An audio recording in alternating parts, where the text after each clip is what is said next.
people thought my whole trajectory was fake, and sometimes I wake up and I think my whole trajectory is fake. I want to let you know that you've gotten the part of Maria, and I screamed, "Holy!" That moment was really incredible. Oh my God. You put yourself on self-tape for the role in West Side Story. So you did not have a team to film yourself. You filmed yourself. And 30,000 people did the same, and you were selected for that part, which is truly incredible. It is insane. I am thankful for it every day. McKenna, who I brought today backstage, she's my best friend, and she's the one who sent me the casting notice and said, "Thank me when you're famous." It's the craziest thing ever that it came true in that weird way, and that's why I bring her everywhere, and she's the best ever. But yeah, I put myself on tape. It's the worst tape you've ever seen in your life. I have no idea how I got the part still.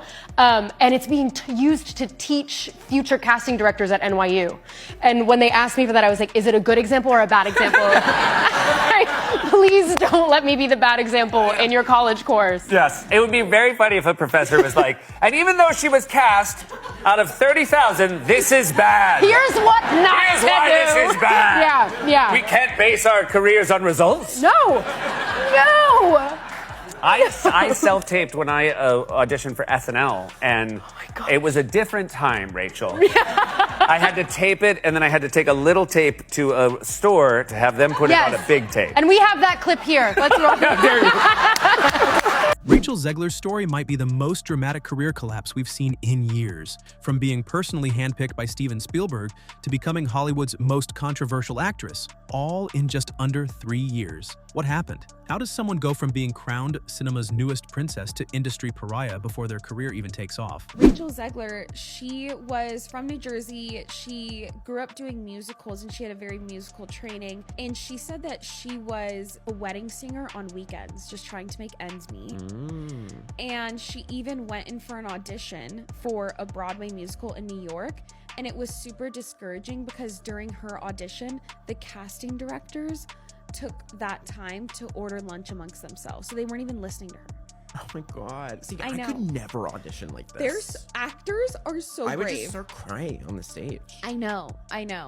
And so she was super disheartened. But a week later, she found out that she was cast in Steven Spielberg's West Side Story. Wow. Mind you, wasn't a big name from this. She sent in a YouTube link of her just reading the script. Yeah. An unlisted YouTube link to a random email, and 30,000 other girls auditioned for that role. And she got chosen. So she found out a week after that Broadway audition that she got picked for a Steven Spielberg movie. That's crazy. The answer reveals everything that's broken in modern Hollywood. Rachel's journey began like a fairy tale straight out of the movies she dreamed of starring in. An unknown teenager from New Jersey submits a simple singing audition on Twitter, and somehow, against 30,000 other hopefuls, catches the eye of the legendary Steven Spielberg. Walked out. Something I never got the chance to ask her about.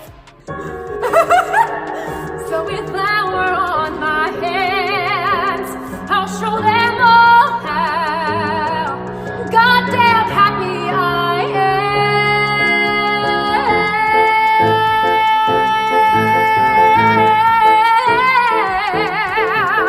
Sugar, butter, flour, don't let me down.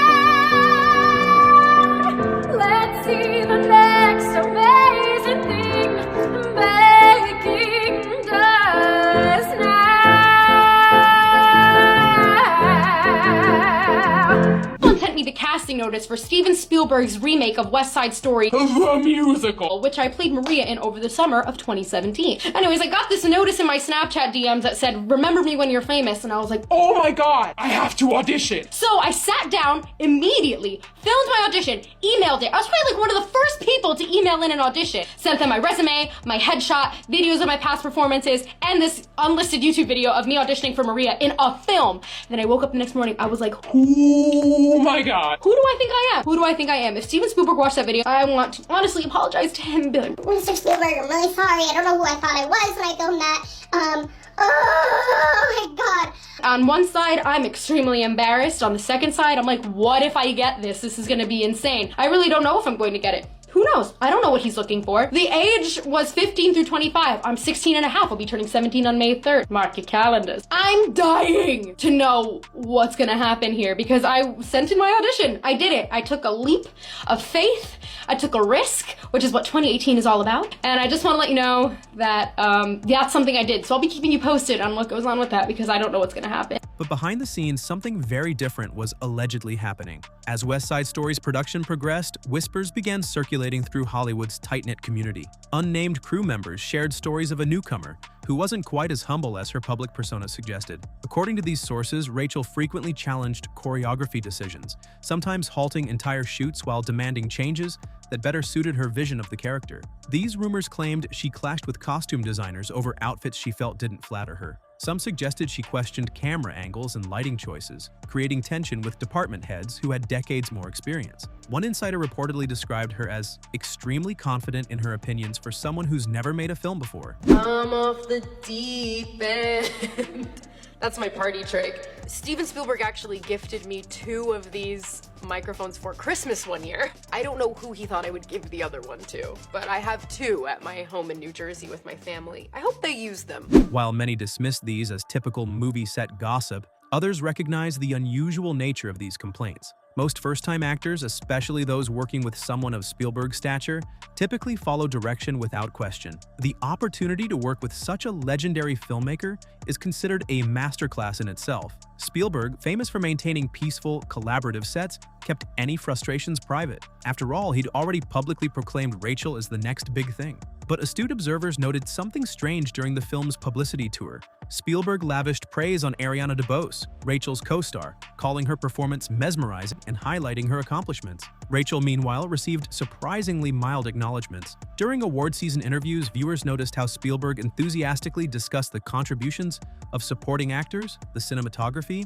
and even the set design, while Rachel's name rarely came up unless directly prompted. This subtle distance raised eyebrows among industry watchers. Was Spielberg deliberately withholding his approval? And if so, why? The advice from Steven Spielberg while you were going through the role, like what was it like having him as your director? I mean, he's the most generous, genuine person in the world. There's no better director, in my opinion. I was so blessed to work with him my first time out the gate. As for advice, really, it was just use your fear, propel yourself forward. That is incredible advice. It's pretty good advice, yeah. Sage advice right there. Has your life completely changed already? Absolutely. I mean, it was changing before I even knew it, and now I look back at who I was when I was 16 and auditioning for this film, and now all of a sudden it's happening. My face is huge over there. It's really crazy.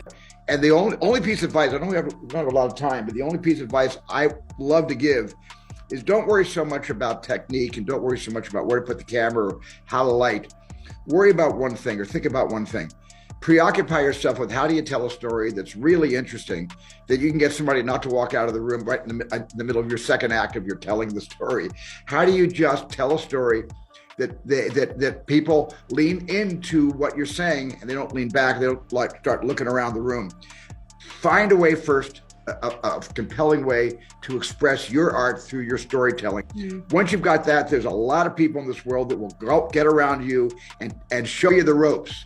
But learning how to be a storyteller is the most important advice I can give you.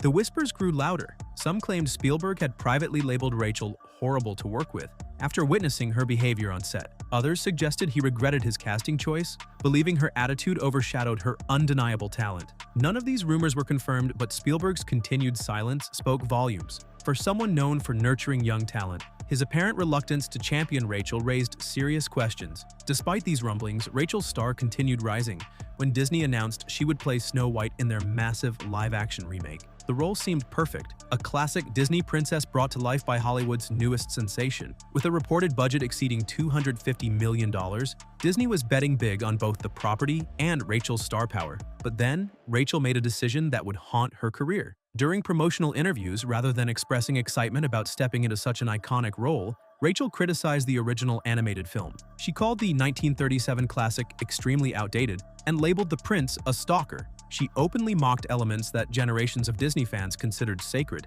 referring to the story as weird and implying it needed fixing. The original cartoon came out in 1937, and very evidently so. There's a big focus on her love story, with a guy who literally stalks her. Weird. If I'm gonna stand there 18 hours in a dress of an iconic Disney princess, I deserve to be paid for every hour that it is streamed online. Finally, this is a DC movie, but of course you have a close relationship with Disney now. Could we ever see you step into the Marvel Universe? I would love a job. Wait, how often are you in line for the Snow White ride? I'm a narcissist. I don't know. The cartoon was made 85 years ago, and therefore it's extremely dated when it comes to the ideas of women being in roles of power. And I can only hope that at every premiere and everything I do, people will wait in line to see. I watched it once, and then I went on the ride in Disney World, which was called Snow White's Scary Adventures. Was terrified of it. Never revisited Snow White again. The internet exploded. Longtime Disney fans felt insulted. Parents who'd shared Snow White with their children wondered why someone who seemed disdainful of the source material would even want the role. Conservative commentators accused her of being another woke actress trying to rewrite beloved stories. The backlash was swift and merciless. Disney executives reportedly panicked behind closed doors. Snow White wasn't just any film, it was the animated feature that launched their entire empire. Now their lead actress was essentially telling audiences the original was problematic. For a studio banking on nostalgia to drive ticket sales, this was a PR nightmare.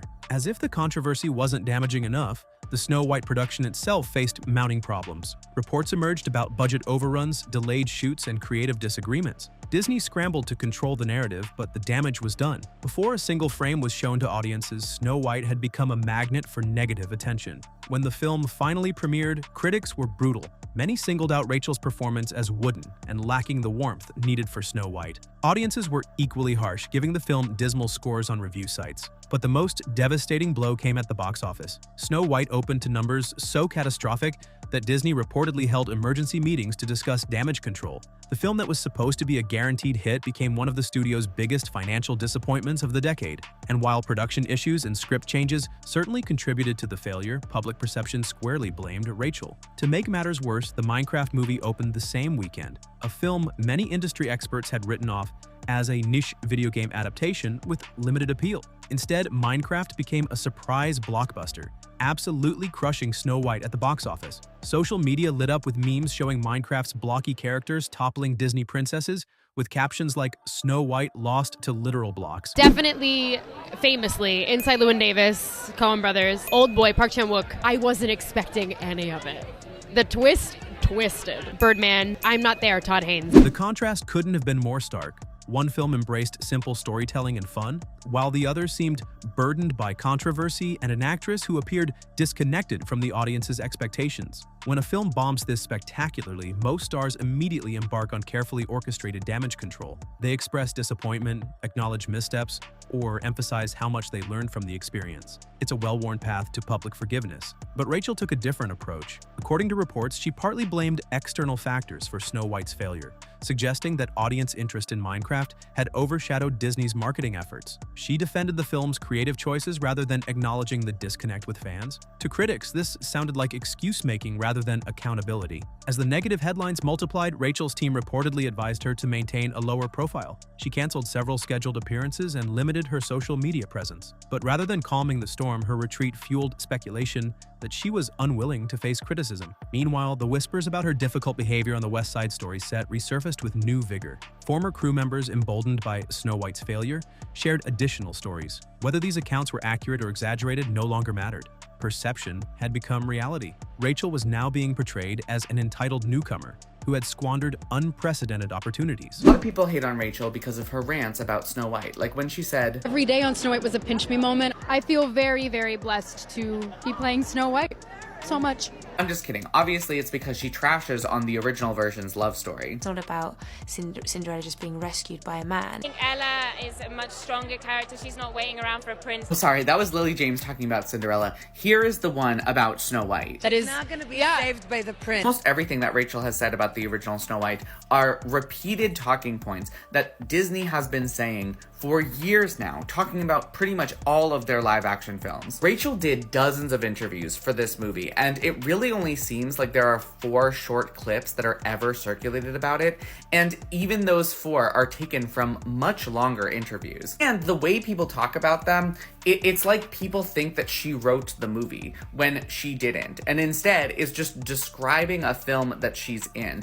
And here's the thing, I don't like when people try to defend these clips by saying, oh, she was right actually, and then go on to describe the original in a way that makes it clear that they have not seen it. I think it's okay for people to feel like these are somewhat reductive comments about the original film, but also you're still acting like she is trashing the original just like they are, when she really isn't. Before you're like, oh, well, she calls the prince weird and a stalker, she also praises the original in many ways in many interviews. It also, unfortunately, is not an uncommon way to look at that movie, and Disney has been making these live action films in part to respond to exactly that kind of criticism. This is like almost word for word the exact way that the executive producers of these films have talked about them, like as responding to those exact kind of problems that are reductive and not really painting the original in an accurate way, but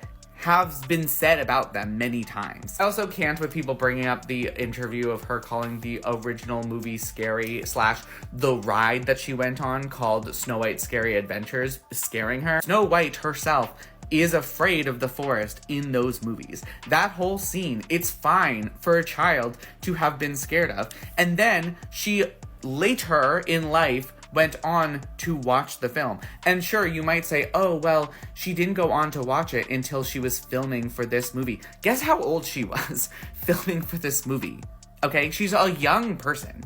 This is not, we're not talking like this 40-year-old woman did not watch the movie for 30-something years. She hasn't even been alive for that long. She's like 21 in this interview when she's talking about a movie that she's already filmed, that she was either like 20 or 19 filming. It's fine for someone to have been scared of a movie as a little child and then find new enjoyment in it as an adult. There's also pictures of her like dressed up as Snow White as a little kid, so I don't even really understand why people feel the need to paint this narrative like she's always been a hater of the original Snow White, or even that she is a hater of the original Snow White, when she clearly isn't. She had like 2 negative things to say about it, both in relation to this new movie that, again, she was in and did not write, but also are just common talking points that Disney has repeated. While I don't agree with people who dislike the casting just because of her race, I think it's insane that many of those people, for some reason, are blaming her for that instead of casting directors, like the actual people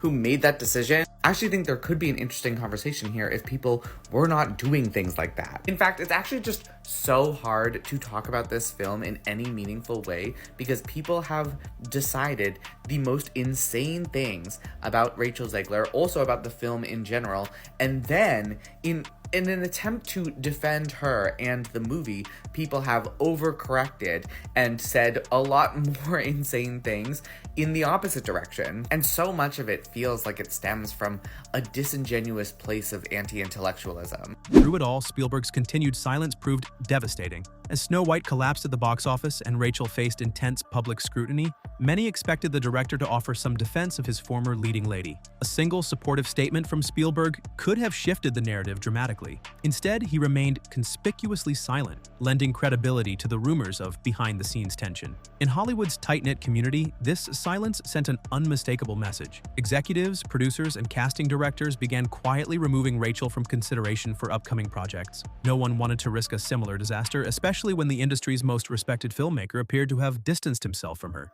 The industry whispers grew darker. Some claimed Rachel was on the verge of being informally blacklisted, not through any official decree, but through the quiet understanding that certain actresses simply weren't worth the potential drama. Major studios reportedly began scrubbing her name from casting lists, unwilling to gamble millions on someone with such a controversial reputation. For Rachel, the shift was jarring. Just months earlier, she'd been flooded with offers and opportunities. Now her phone was reportedly going silent. Projects that had been in discussion suddenly stalled. Scripts stopped arriving. The industry that had once embraced her as its newest star now viewed her as toxic.